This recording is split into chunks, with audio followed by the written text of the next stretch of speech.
Yo, what's up mga kanasa? This is Dosbacolor. Hold up. Ngayon dito kami sa D-Farm ngayon. Gala tayo, gala. Ngayon gagala namin kayo dito sa D-Farm. Bago kami umuwi ng Olongapo. Pantayin nyo. Ililipot namin ko kayo sa ano, dito sa resort dito.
Kain muna kami, gutom na ako.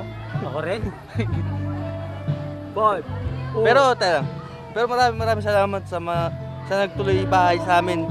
Kila Jerome, sa mama niya, sa papa niya, sa mga kapatid niya, sa mga compound nila. Maraming salamat sa inyo po. Thank you sa lahat ng Edejer. Opo. Lalo yung bagong taon kagabi, hindi ko na-videoan. Medyo nalasing kami. Oo. Thank you sa nanay-tatay ni Jerome. Oo. Pero talagang welcome tayo. Welcome. Sabay kami dyan. Kasi, you know. So, week pa tayo ng ano? 19? Yung pesta dyan. Pesta. Pesta dun sa kanila. Oo. Babalik kami. Yun guys, yun ang masasabi namin. Maraming salamat po sa mga Edejer po. Salamat talaga. Sana maulit. Tinanggap nyo po kami. Salamat. Kahit hindi kami nagpapakita. Kahit sa loob lang kami ng kwarto. Oo. Puro ML. Kaya sa kwarto lang kami. Oo. Naya po kasi kami. Pag ano. Ano? Kaya na tayo? Kaya mo na kami. Takpa mo na.